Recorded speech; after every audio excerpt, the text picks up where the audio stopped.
Welcome, all you swallowers, to another edition of the Swallow Your Soul podcast. I am your host, Justin Bennett, and today we have quite a story for you guys.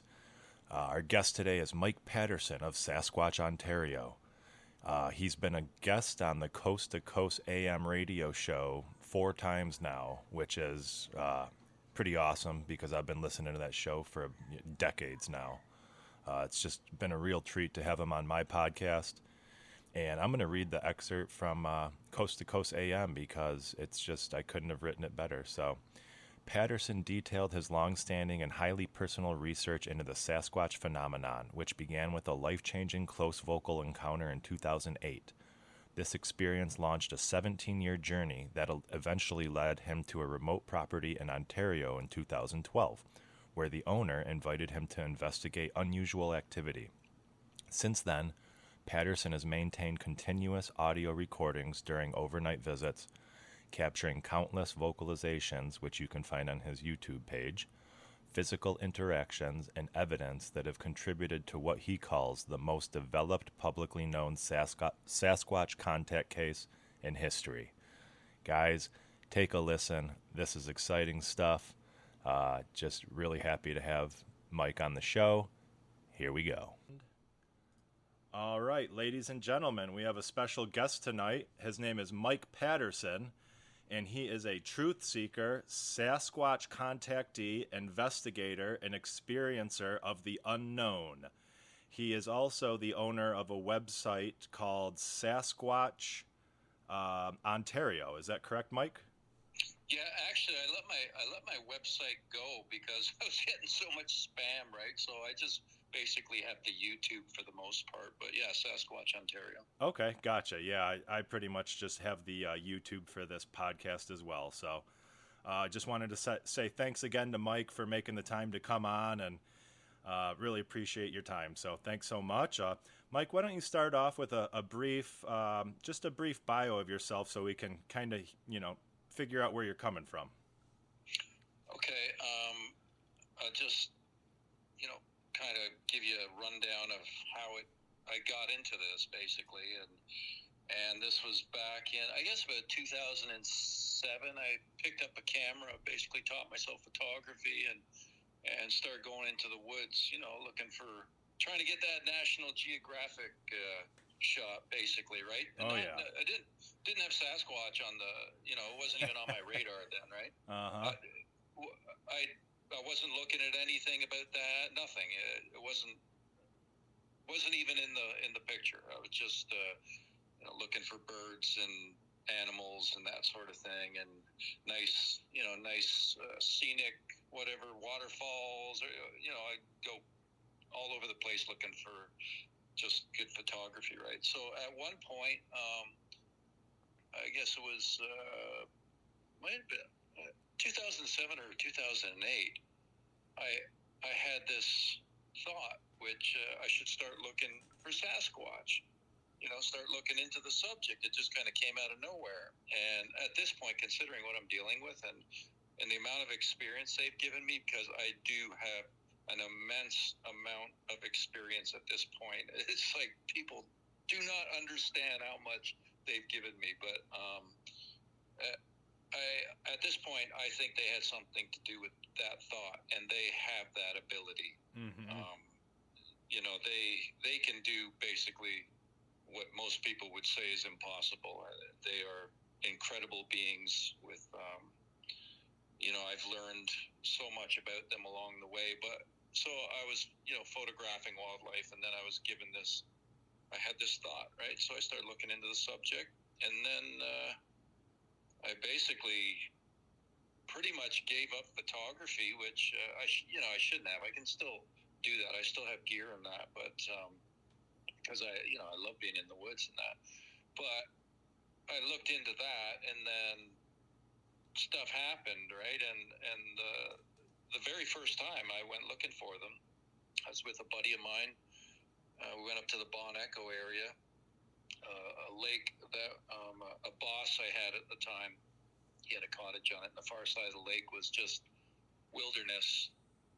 There was nothing there, right? So he told me about a camp spot that's used by snowmobilers in the wintertime, and went there, and it was a fantastic spot. And, got a family of otters swimming by, even had a bald eagle fly over the camp and call out one visit, which was just incredible.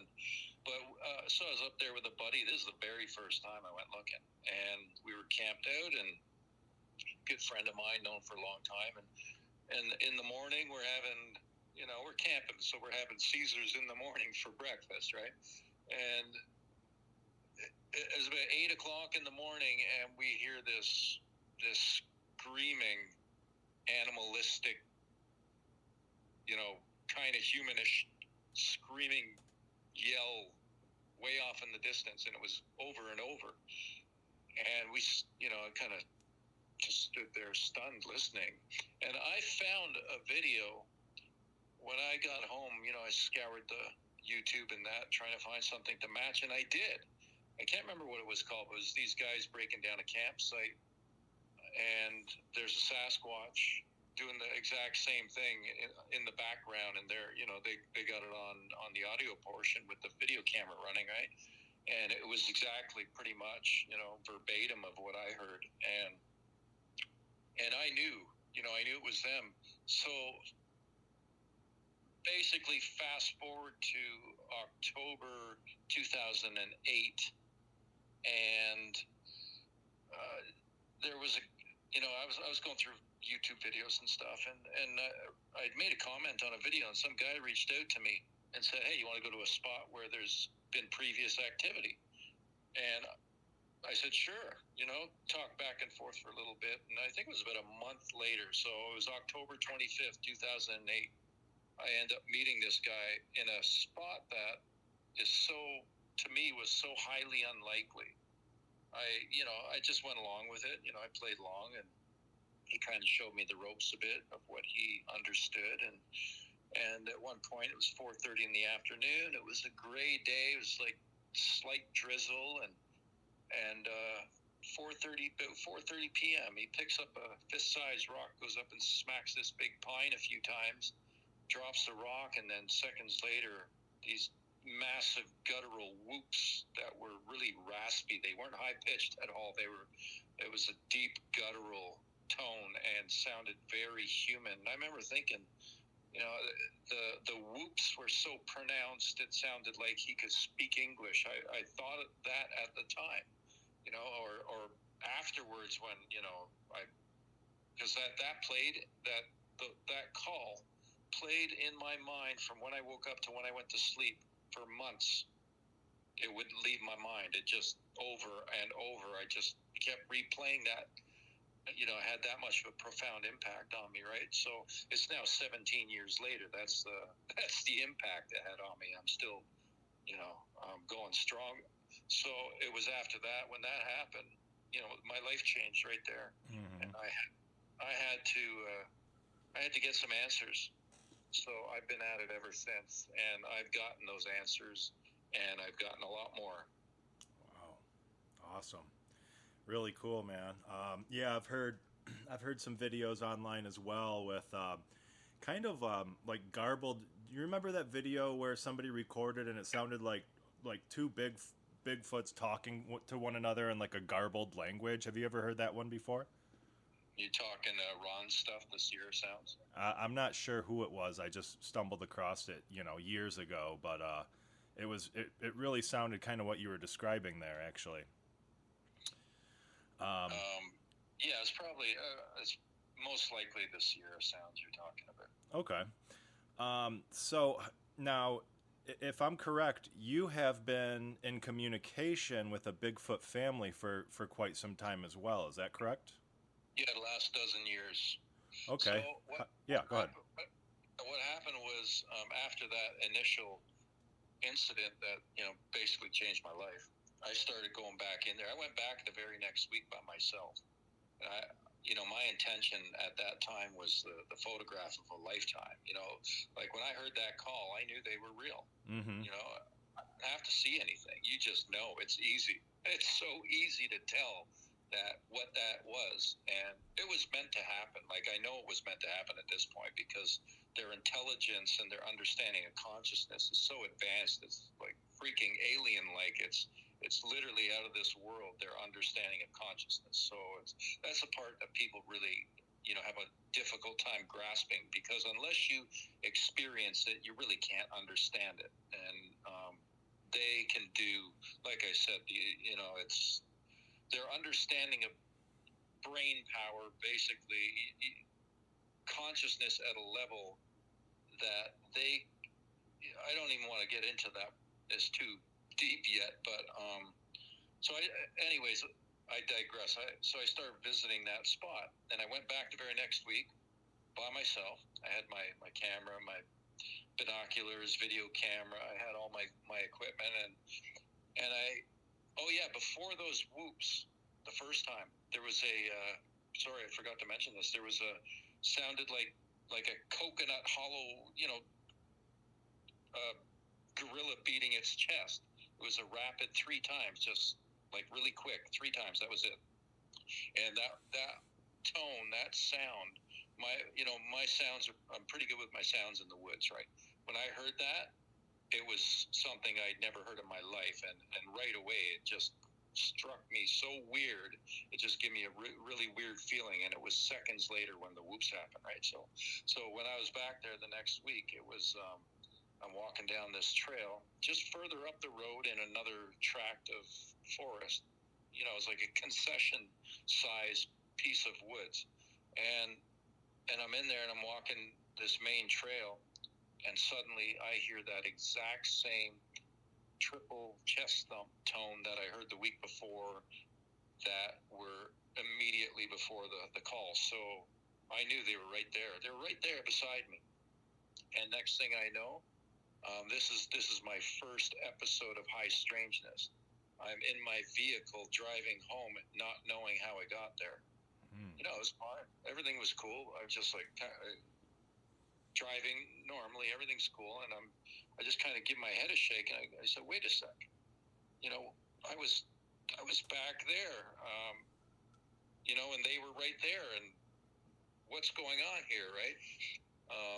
So I frequented that area for the next 4 years. I was in there every weekend definitely for that first year, every weekend, every chance I got, right? Mm-hmm. And I had numerous things happen over the years, and I was making trips in there with the guy who I initially hooked up with, that, basically kind of showed me the ropes a bit, right? And I remember we're in there one night. It was in the middle of the night during the week. Might have been 2 o'clock in the morning, and it was really bright with the moon. There was snow on the ground, and we're on a main trail, and I was checking out this trackway that crossed the main trail, trying to see what it was, if it was like a deer that had hopped through the snow, or if it was bipedal footsteps. I couldn't tell yet. And then while we're doing that, suddenly we hear, and you can see no problem. We don't even need a flashlight. You can see far. It's so bright out with the moon. And we hear this crunching through the snow, right there beside us. Bipedal footsteps walking through the snow. And I remember I was flipping out because there was nothing there. Could see nothing, and I should have seen something. So that happened. And so I spent about 4 years there until I think I was being trained or given enough experience for what was to come. And that's the situation that basically was dropped in my lap 12 years ago. Because when it happened, there's another thing that's difficult for people to understand. Some would, and that's just having a knowing. And it's something that it's such a strong feeling. You just know something, and that when that situation was dropped in my lap, I had a knowing that this is it, and I hadn't even met the property owner yet. This is what I'm looking for. I knew it before I even met him.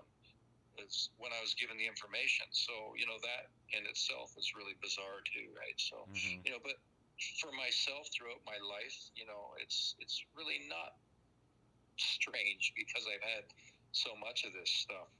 happened throughout my life. So yeah, and that's when it really got crazy.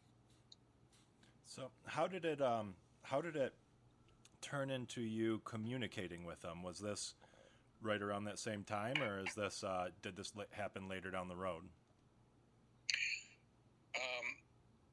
There was a comment made on a video, and it mentioned, well, first of all, the guy that I was going into the woods with, we were checking out different locations and that, and at one point we're going up the west side of Algonquin Park here in Ontario we had this spot where we were getting activity. We were getting visits to camp and smells, and I even had a wood knocking back and forth with a wood knocking session, and there was so there was stuff going on. So I told him, I said, he was making videos, I said, keep the name, keep our location out of this. So he put the name of some town in the location, and the property owner saw that because it was close to where his cottage was, even though it had nothing to do with what we were doing. Like the area, right? It was just kind of a fluke that he threw that name in there, and the property owner saw that, reached out to him, and then I got the information, and I went and interviewed him, and I had a bunch of questions, and then I got the invite to his cottage to go up there and investigate, and which I did, and that was back in 2012. And then that's when that started. I think it was around September 2012 when I made my first visit up there. And I knew from, because of the 4.5 years or so experience that I'd already accumulated, I had enough to understand that I knew from the very first night that there was indeed activity going on there. So that's where it started, and it's evolved, immensely since then. So I had no idea what I was dealing with. I was scared shitless going into the dark woods by myself. I had a lot of fear back then, but I pushed through it, right? When you got the real thing and you know it, you either get too scared to do anything and follow through, which I could understand. Some people backing out, walking away. It's because it's pretty intense, and but that's not me, right? It's like this is something like, wow, just absolutely mind blowing. This changes the game. This is insane. So it's like, no, I gotta know. I gotta know, man. I gotta know what's going on here. I need some answers. Yeah. And I pushed through the fear, and one of my biggest fears was like a rock coming down on my tent, or a tree coming down on me and crushing me or something, right? That was basically one of my biggest fears, but also running into them too. They've held back with the visuals with me, but they've given me pretty much everything else, and that including physical contact many times. And so the communication started with audio, and I record audio every visit, and I typically run audio mics through my sunroof in my vehicle, and sometimes I'll set up multiple audio recorders, and I run them all night. And I use omnidirectional mics to get basically surround sound, and they know what the equipment does. They can manipulate any of our equipment. It's very simple for them. They have abilities, right? This is the secret of why they've been kept a myth for so long, because their understanding of consciousness, their understanding of energy, they can move in and out of this dimension, and so can some humans. And this is a part that people, again, have a hard time understanding. There's certain I'm not sure how to pronounce it properly. SIDDHIS. It's like East Indian powers, basically, right? Like telepathy or invisibility. That sort of thing.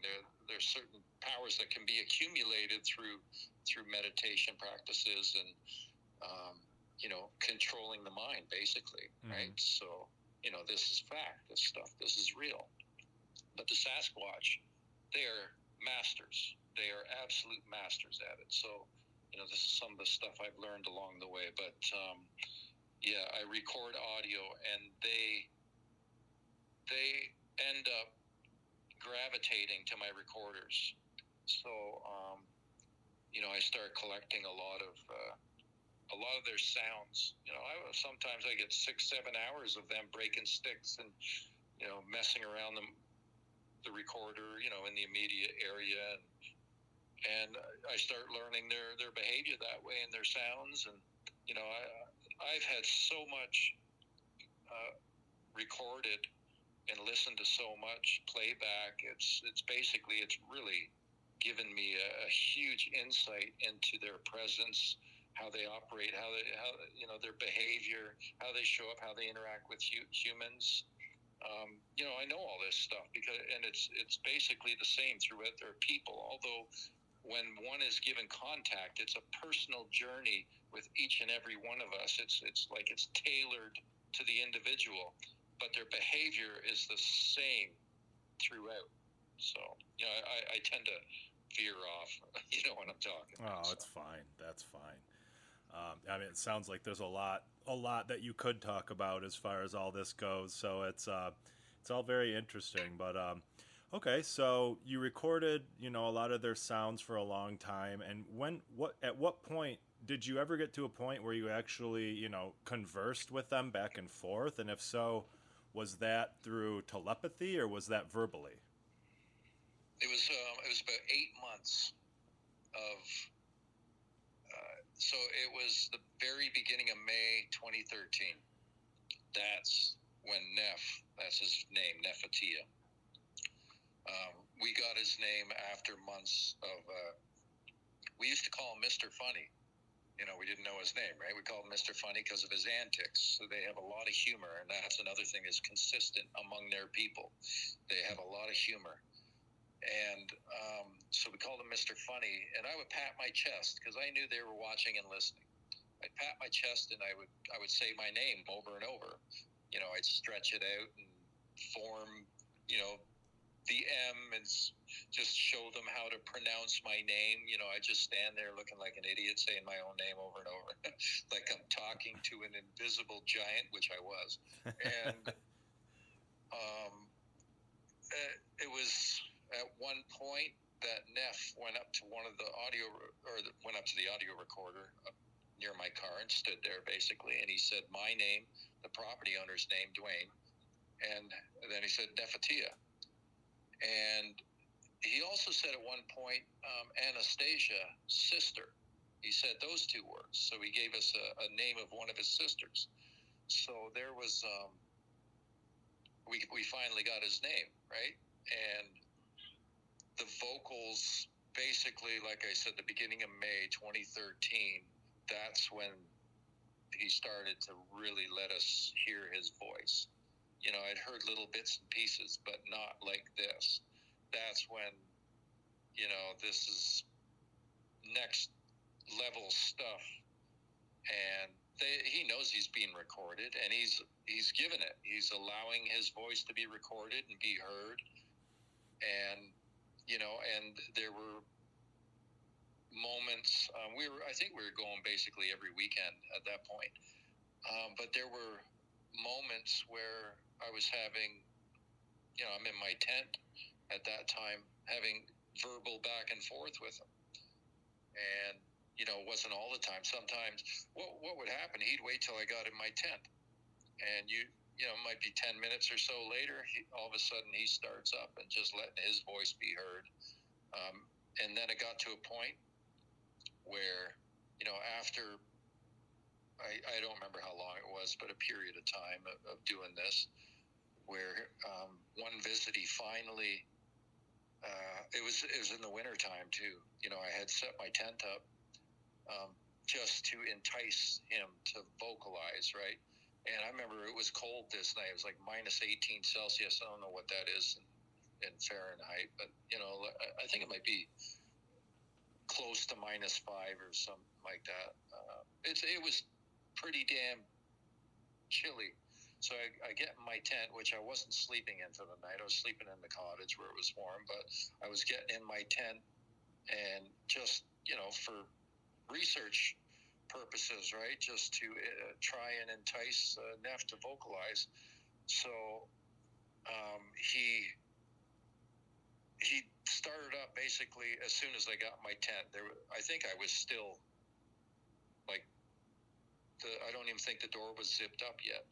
So I crawled in there, and I'm listening to him, and I got my audio running, the mic's running through my roof, so I know I'm getting fantastic audio because he's right there, right? And so I wait until he's done, and I'm up this hill over this ridge. So I wait till he's finished, and then I come out of my tent and I come down the hill, and I look around my car and I see a fresh footprint from him. I think it was one single print right there beside the car. So I knew I had just amazing audio. And I think that was the first time that I'm standing there and he yells out to me at close range. I don't know, he could have been 30, 40 feet maybe, but he called out to me. He'd never done that before. And he shocked me, right? It was shocking to have him, call my name, and he's right there. I couldn't see him, and so I had some back and forth verbal communication with him, and that went on for I think about 9 consecutive visits until there was interruptions by outsiders, which have been a very disturbing part of all this, right? So when you get as close as I have, myself and Dwayne, you're basically directly over a target that some people in power do not want known, and I can see why they don't want it known. It's very easy for me to see why, and again, this comes down to their understanding of consciousness. But so I had those 9 consecutive visits of just fantastic, amazing interactions, verbal, right? Recorded. They're all recorded on audio, and I've accumulated just a phenomenal library of their sounds and voices over the years. So I've been very blessed and spoiled with how much they've given. Yeah. Where can my listeners, I mean, I know you have some of them on your Facebook page. Is there any other place my listeners can listen to these recordings? Oh, my videos on YouTube, Sasquatch, Ontario.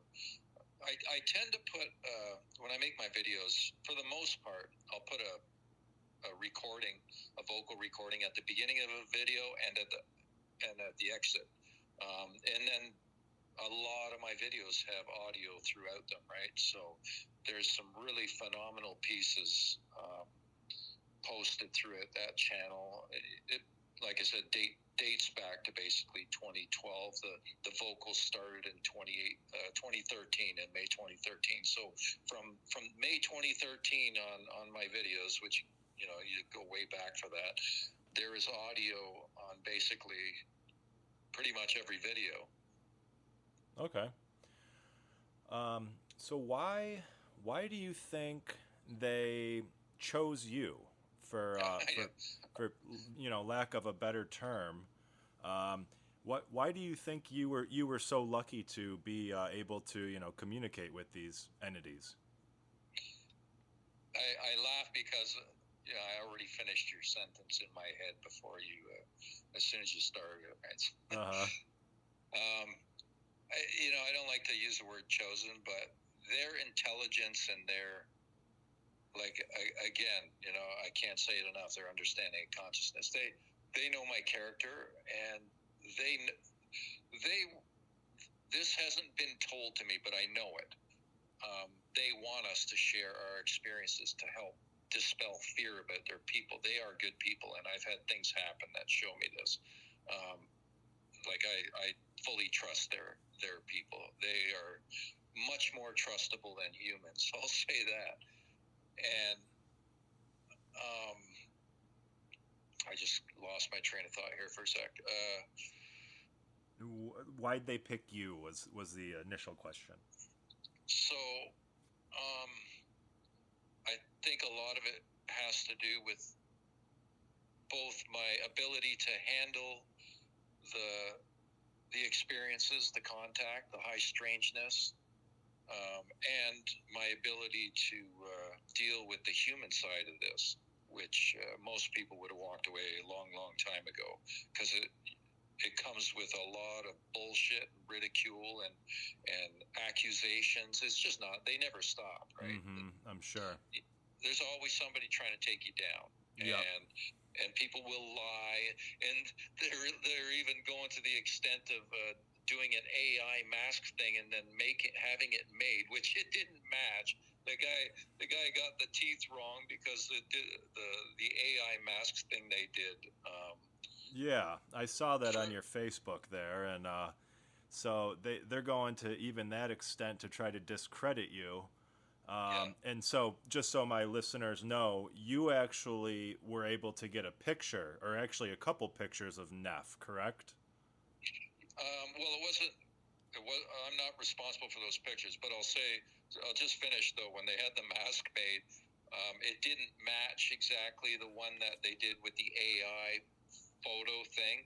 It's missing the bottom teeth, so I kind of made fun of him with a bit of, he should have at least matched the teeth. His mask is looking like it has buck teeth kind of thing, right? So yeah. You got to make fun of these guys because right. They come at you like a bunch of whatever. But anyways, sorry, I lost my. You basically had you posted these pictures, and then and then some jackass used AI to take that picture and try to say, hey, this was a gorilla mask. Here's a picture of the mask. But as far as I read on your Facebook page, that mask doesn't even exist, and it wasn't. The AI did a decent job mimicking it, but it wasn't identical. Is that correct? Well, there's that, but then the mask, then they had it made, right? And there's just a whole bullshit story behind that. But the fact that anybody even believed that, looking at it, comparing it to the real headshots, is just stupid. Just, I don't know, the level of stupid I got to deal with. But the headshots, so there were two photographs taken by Dwayne, the property owner, back in 2019, and he had stepped outside. It was, I think it was like 11:40 at p.m., something like that. It was dark outside, and he had heard a giggle. And we'd been doing this long enough, so he knew something was up. And he didn't see him; he just heard him. So he pointed his camera on his phone and took a photo. And then he said the shutter sound didn't go off that usually does on his phone. So few seconds later, whatever it was, seconds, he took another photo. And I took the two originals, I cropped them and put them side by side to show the clear difference in facial expression. And they're both Nef, they're both the same. They're the clearest face shots publicly known. And anybody that wants to, claim about, I don't want to say his name, TS, his stuff, when you get as close as I have, it's easy to see who's lying about, they do not give up photographs like that. Very, you're not going to fool them. They know you're coming before you even get there. They've known I've been going camping days and weeks before I've even gone. It's been planned, and they know that. So they know you're coming, right? So they don't give that stuff up. So certain people that put stuff out and make claims, they're full of it. But anyways, I won't get into that. Those headshots, so they were taken, and that was back in 2019. So it was before this AI thing really got going, right? It's December 2019. And I have developed written communication with them. So when we're on location, the activity's indoors with us, right? I've recorded their vocals indoors many times. There's physical contact. There's, people gift Sasquatch, right? My level of gifting at this point is indoors on the kitchen counter. And, don't even do it outside anymore. So the when we're on location, the activity it's pretty intense. What I've learned from them with their ability to leave footprints and that, which have happened right beside us in real time, and I know I'm getting off topic here again. So those photographs that Dwayne took. So it was the next visit when we were there. I had asked them, "Do you want those put in a video for the world to see?" They wrote, "Not yet." And that was unexpected. I did not expect that answer. I thought they were just going to say no. And it was almost 3.5 years later, I was given a message by them. And those photographs were taken by the property owner, not by me. But I was given a message by them, "Mike, you show." And when that time came, I was basically at a point, because of all the crap that comes with this, all the accusations with the audio and all that. I'm like, oh no, here we go again, right? So almost 3.5 years later, I'd only shown a few people, friends of mine in person, right? I didn't send it to anybody. I made that promise. I will not send this on the internet anywhere, and I didn't. So there were very few people that had seen those photographs. And when they came out, I knew that it was just going to be a shit show of, more accusations, and it's too much. They're too good for people to believe, right? Mm-hmm. Most people. Some people, obviously, they do believe, and because they have watched me and stuck with me over the years, they can see my character, my. The fact that there's no contradiction, complete consistency. You can't catch me in a lie, nothing, right? Go through everything I have. It's entirely, the continuity there and the consistency, and, it's just lack of contradiction. It's all there, right? My body language. I don't prepare for interviews. I don't have to. I know my stuff, right? A liar cannot do that. Somebody who's hoaxing or whatever, sooner or later you're going to catch them, right? Well, I'm a dozen years in. They keep coming at me.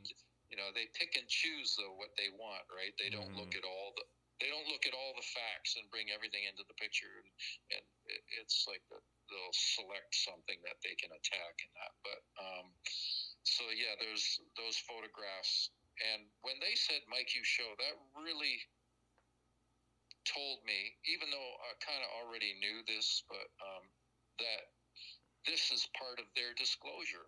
This is basically being utilized to help expose their people.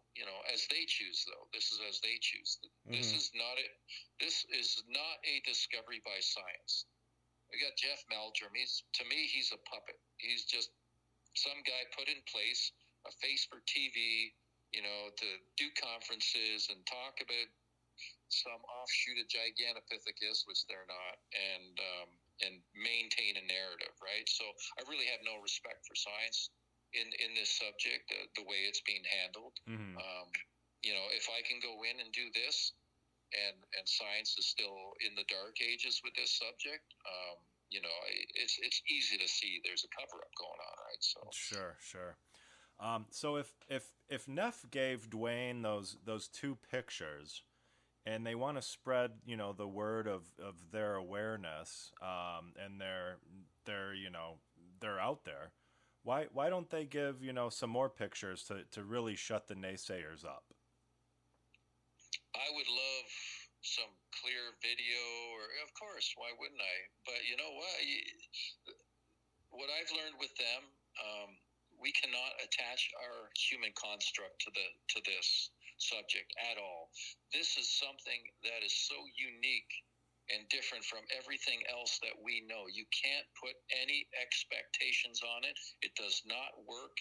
And when you do, what I've learned, when we go on location and, we're hoping or expecting something, it doesn't happen ever.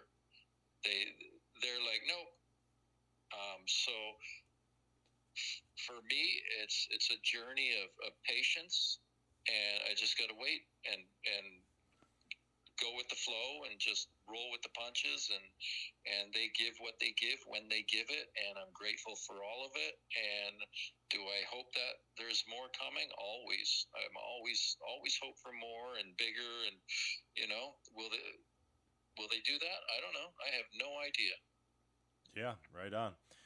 So you said that you've communicated with Nef, but there was a family of them. Did you only communicate with the one, or did you communicate with the others as well? No, we've communicated through written communication with multiple family members, but there's also a younger sister. She was involved in the interactions, some of that, but now there's a younger teenage male. His name's Ninjanen. We were given his name, Ninjanen. So he might be maybe 15 at the most, I'm thinking, at this point. So he's a young teenage male, and he's following basically in Nef's footsteps. So he's got a lot of humor, and some of it can be annoying. Just some of the stuff. They're tricksters. They like to have fun with us. They like to mess with us, and some of it, like pouring water on my chair, and I sit down, I get a wet ass, or putting an egg in my shoe, or it's just constant, right? Sounds like I'd get along with them pretty well. Oh, they're funny. They're funny. Nice. And none of it is ever malevolent. Some of it might be annoying and piss you off because whatever, you gotta sat in a puddle of water or something, but there's never any malevolence. It's always lighthearted, right? But so there's Ninjan, and he's been a big part of this. The big guy of the family, he's shown his prints a few times, and the last that was measured was 21 inches. So, wow. And he's roughly at least a solid 12 feet tall, that guy. And Nef, I've documented over 6 inches of growth on his foot with several different sizes over the years. I get them confirmed in writing, and you can just see, or you can tell it, hey, that's Nef, and I've asked for his print, he's given it. So I've documented over 6 inches of growth over a dozen years. His foot was 12 by 5 inches when it started. Significant visual differences. I have a picture where my bare footprint beside his in the snow when this started. And you can see a rough foot pad. You can see against the side of the snow where the hair was pushing, against the snow. It just really unique differences compared to my smooth, footprint, basically, right? And so his foot back then, it was much smaller. I remember John Bindernagel at the time, he told me, yeah, it's within the human range on the length, but basically outside the human range on the width. But since then, his foot is now, I believe it's now 18 by 6.5 inches. So, his foot's gotten a lot bigger over the years, right? So he's a big boy. Okay. Yeah, that's interesting. So you said that you believe them to be interdimensional beings. Is that part of the reason why we don't ever find any of their bones or any of their feces or anything like that? I mean, are they slipping in and out of the other dimension, and maybe they go into the other dimension to die or to, relieve themselves? What what can you say to somebody that says, hey, we find bear bones in the woods, but we never find Bigfoot or any feces? Yeah, you know, somebody who thinks like that, you can't explain the real stuff to them. It's not my belief that they're interdimensional. It's my knowing through much experience. Like I said, there's been so much physical contact. I've been patting the head. I even got hugged from behind one night. I asked for it, and the activity is indoors with us. Like I said, I've recorded their vocals indoors. They can show up literally anywhere, and I've had activity show up at a workplace. I've had activity happen in my vehicle several times. It doesn't matter. It can happen literally anywhere. Where I'm living now, they showed their presence here the second day I moved in. I was still unpacking, and I had an incident happen in the living room where I'm sitting right now. And so for me, like I said, it's not a belief. It's a knowing, and it's they basically stay in that place, that hidden place, for the most part. They're safe there. There are people, military, hunting them to try and kill them. You know, I've gotten this information from them, right? I've gotten a lot of information from them. So they are a threat to government and military because of their understanding of consciousness. They know the secrets. So they're basically a threat to national security because they know the dark secrets, the lies, the corruption, the deceit, all by military and government. They know what's going on, so that nothing can really be hidden from them. You know, they know about CERN and how that's being utilized in a nefarious way. They know all this stuff. Their level of intelligence of what they know what's going on this earth, you know, it makes us look like, you know, little toddlers. We don't know anything. These guys with their abilities, they're a threat because of their knowing of dark secrets going on. So they stay hidden in this other layer, this other frequency, which they control their frequency. You know, it's the only thing that really makes sense. We also, you know, we change our frequency all the time, you know, through our thoughts and our emotions. Well, they have it figured out, you know, how to, they've mastered that basically, right? And what I've learned is they hide in a frequency that it's too high for any lower vibrational beings, you know, dark beings, whatever, nefarious intent. It's too high for any of that type to access. So they're safe there. So that's what this is what I've learned through communication, through drawings, and it makes me, you know, feel good that knowing that, because they are good. They are good people. They're on our side. They are for the betterment of the human race, and, you know, and for the earth, and they know what's going on. So, you know, right now we are in the midst of a reveal by their people as they choose. I see how it's happening. It's a baby step process. It's like they do with an individual basis. They're doing as a collective. And, you know, things have really evolved and progressed over the years, you know, especially since I first got involved. I see a huge difference in this subject at this point. Gotcha.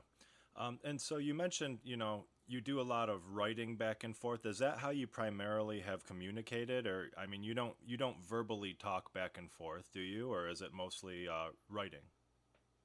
They are a few words, and I've never had a back and forth question and answer. There's been back and forth, you know, verbal communication. They understand all language, but it's not like they're fluent in it. It's an energetic thing, so they understand it through energy. And they gave me that experience once to understand, you know, that what I just mentioned. So they know all language, as they stated to me.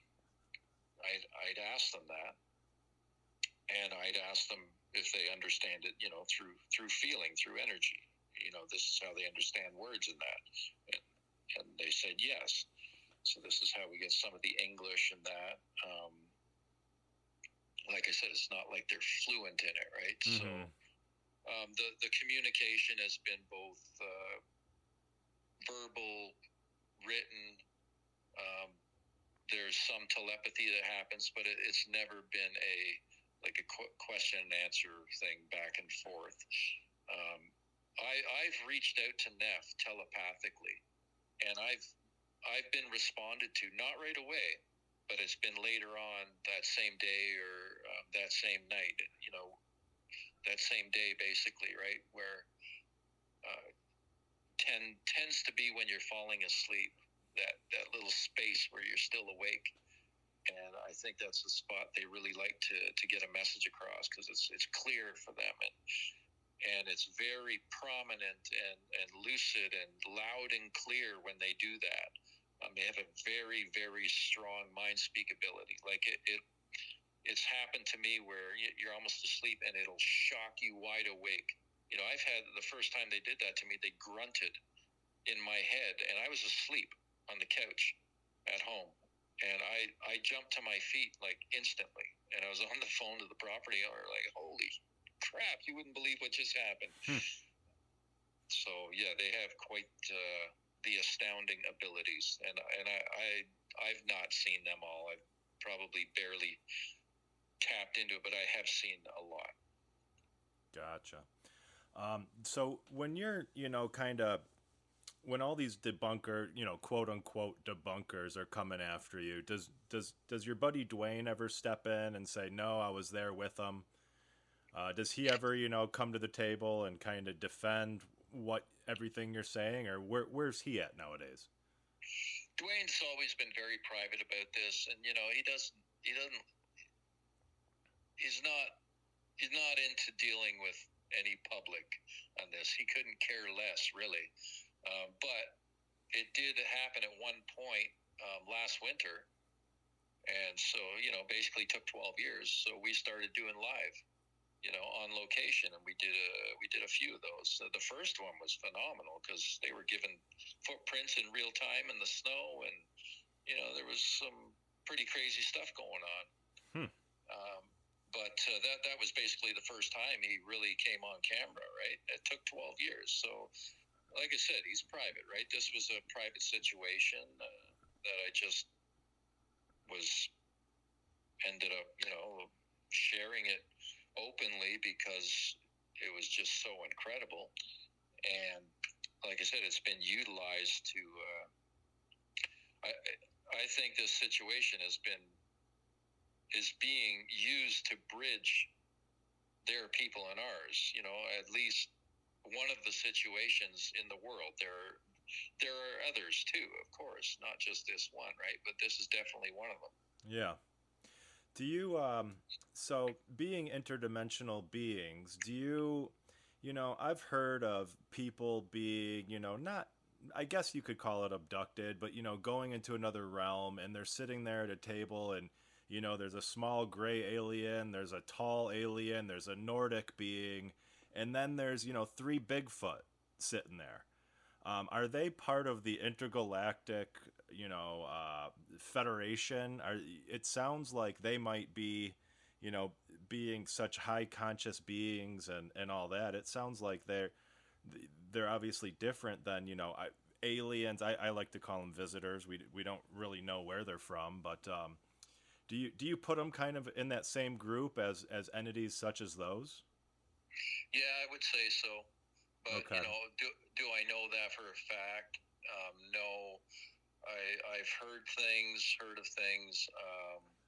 Like I asked them one time, I can't remember the question, something about aliens or ETs. I can't remember how I worded it. They drew a UFO.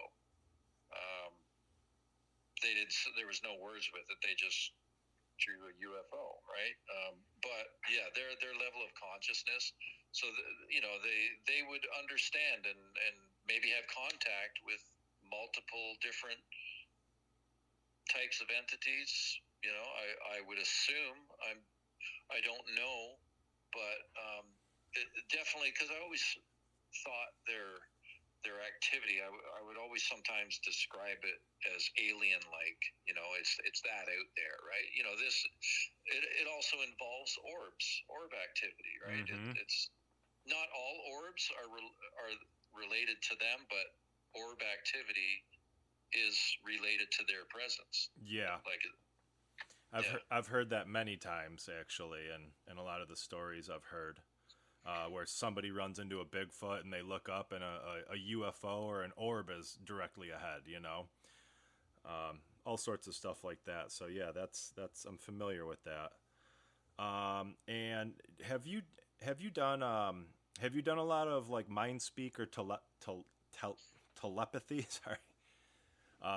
Have you done much of that with them, or is it mostly through the writing and the verbal? And follow-up question: have you documented much of the writings from them and drawings? I've been given probably several dozen drawings from them. Even things I'm trying to figure out. They keep showing 3 dots and a triangle. 3 dots. That's very significant.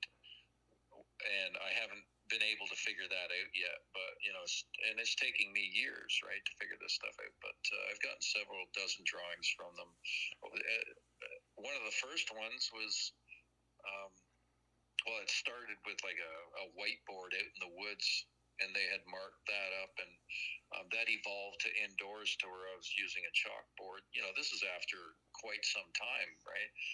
Evolved to using a chalkboard and a sketch pad indoors, and I would leave a point and shoot camera on the table, and they would impose images onto it, and so even short video clips, just kind of weird stuff where you see some movement and hair, and they give little bits and pieces. They are just as extremely elusive today as they were on day one. So this is another thing, and that again comes to people with their expectations. Well, why hasn't this happened yet? Why hasn't that happened yet? It's been this long. It's like, okay, what do you know about them? We don't. So it's been quite the journey. I'll say that. I love it. Do you think that there are any bad ones out there, or do you think they're pretty much all good? There's a lot of stories out there. I know there's a lot of native stories out there of them stealing women and children, that sort of thing. Maybe stuff happened back in the past.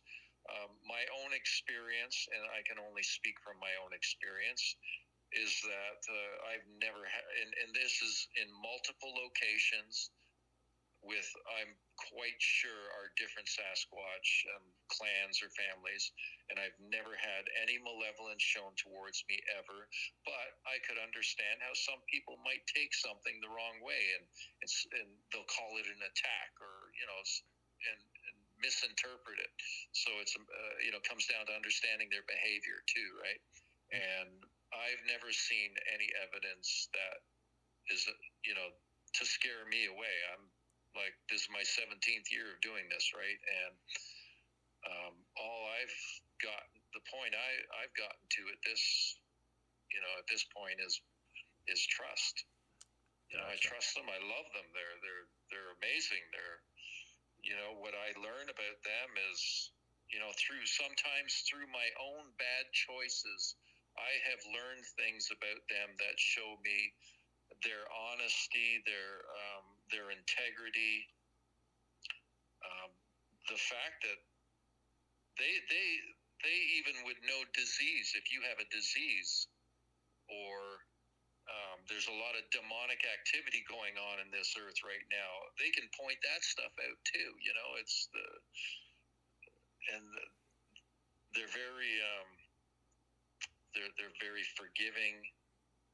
As long as you're coming at this with the right intentions, because if you're not, they know, right? So you can't bullshit them, right? So right, yeah. So, how many people have begged you to take them out there with you? Well, it's not like I got people begging me, but a lot of people have asked over the years. Dwayne's Cottage is basically off limits. It's, I've had they allowed my nephew to come in a while back. There was stuff that happened. I ran audio, and Nef was pretty quiet, but he did vocalize at one point off in the distance. I could hear it was his voice. I got that piece of audio. There was stuff appearing, marble activity going on inside the cottage. So we basically get marbles out of thin air every visit, right? I've had them dropped into my hand, and I've even watched two of them, one like at a time, two visits in a row. They did it slowly right in front of my face, at arm's length. So I got to watch this marble just start to appear, in midair, slowly get pushed through like a wormhole and pop into this dimension and drop to the floor. I got to see this happen, right? Wow. It was just a few visits back.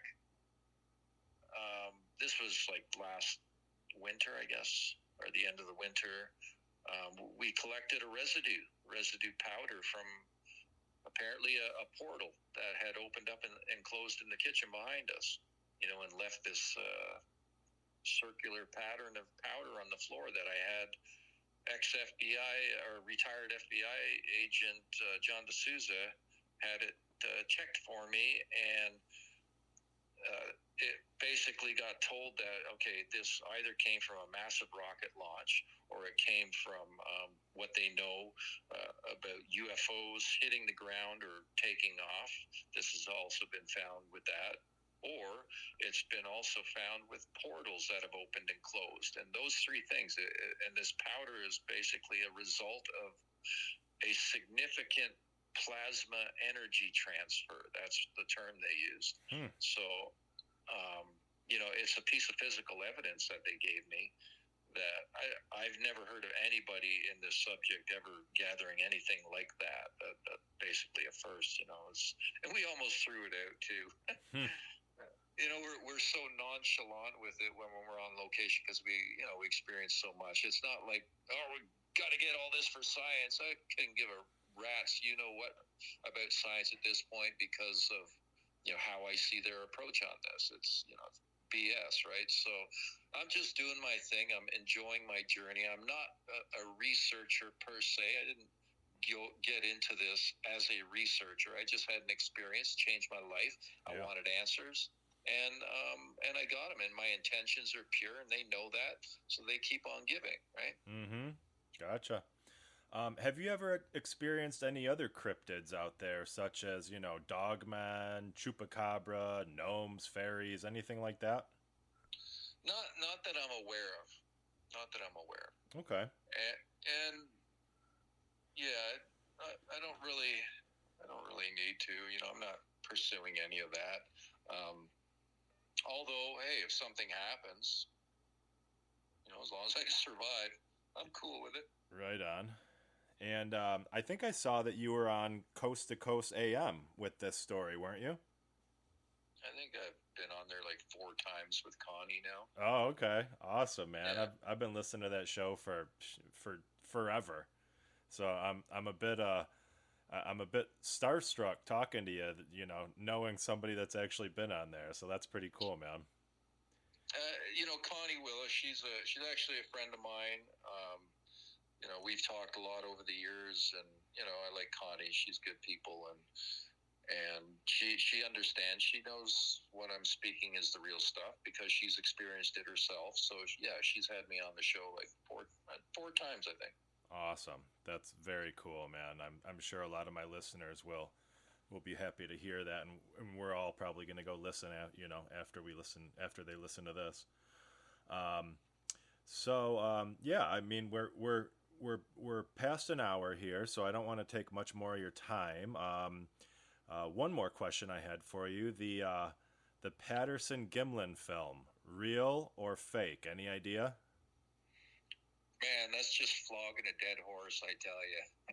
See, I always say to people, it's 1967, man. Show me something, any film that looks better than that, in the movies. You can't. It's too fluid. It's of course it's real. It's a no-brainer for me. Yeah. Okay. I was leaning toward real as well, you know, based on exactly what you said. Like no suit existed back then. You can see the muscles underneath, and that one even has breast too, doesn't it? Yep. Yep. Yeah. So And there was probably others. She probably wasn't alone. yeah, yeah. And if you're gonna go and hoax a Bigfoot, uh, are you really gonna put breasts on it? I mean, really, that's a little too far out there. So I would agree with you on that one.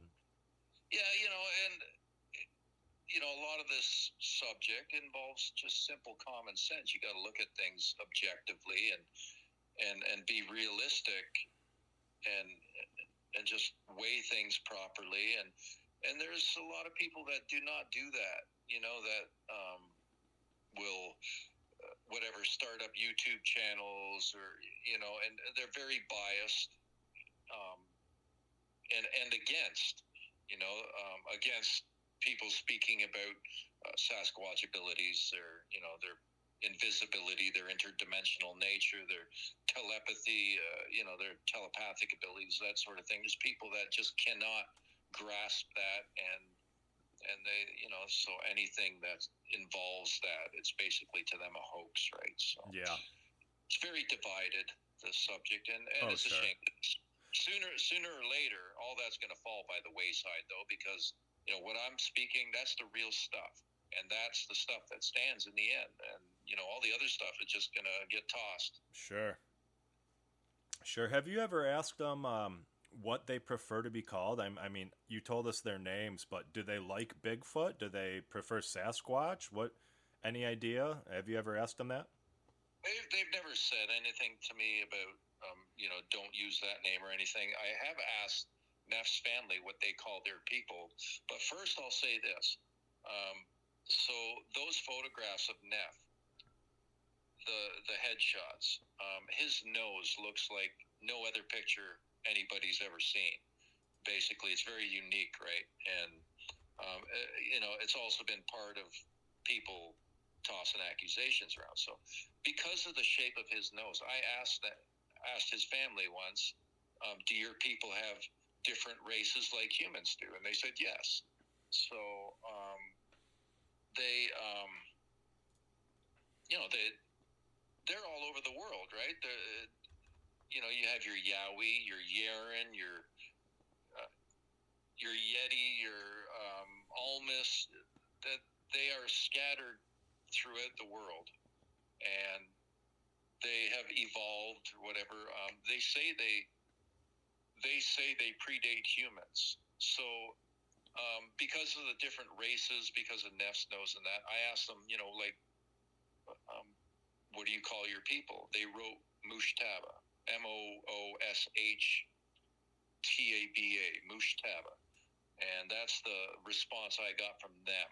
And they speak a specific language, which I don't have it in front of me here, but they wrote it down, and it's nothing I could ever find information on. It's probably, in another language or something, or just a name that they have for it, right? And so they speak a specific language there. They call their race, or maybe all their people, I don't know that.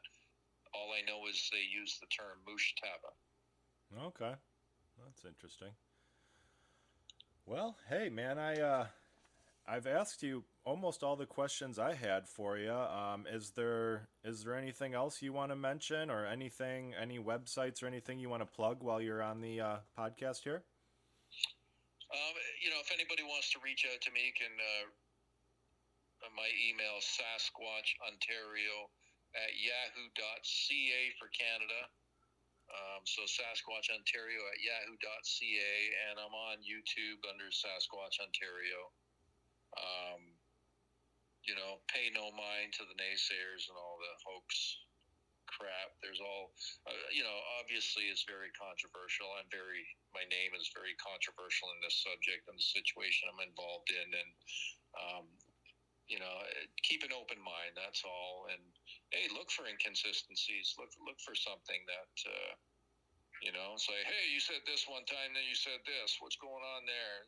Look for that stuff, right? Right. You won't find it, but keep an open mind, because I just got into this looking for answers, and I did, and I am sharing those answers to help give knowledge of who they are and what their behaviors like, how they interact with us, how they show up. I have these answers, right? So I'm not here to pull anybody's leg. There's absolute zero embellishment in any of this. I tell it just like it is.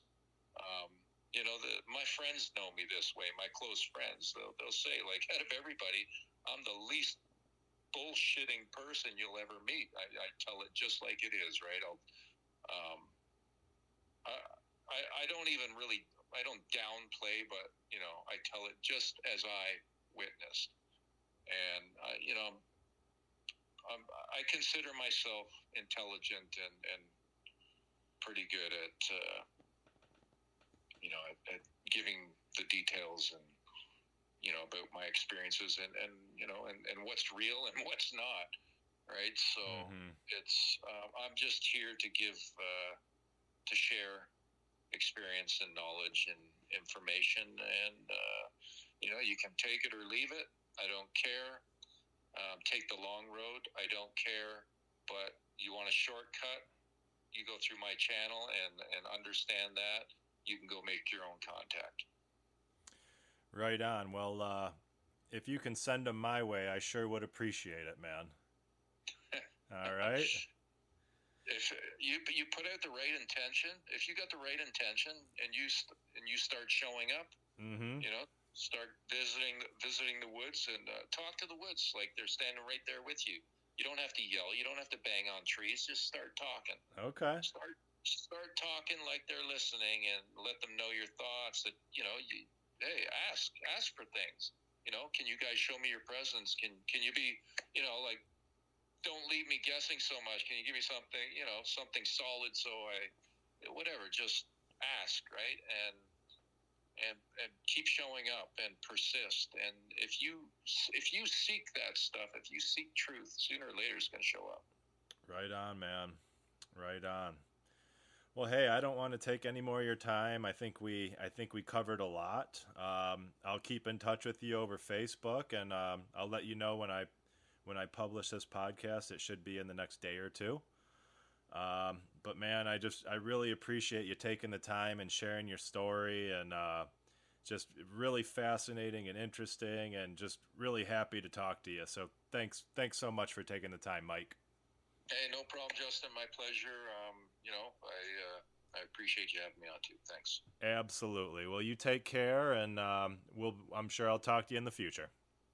Okay. Have yourself a good night. I gotta get up in the morning, so I'm off to bed. All right, brother. We'll talk to you soon. Take care, man. Thanks again. Okay. All right. Cheers. Bye-bye.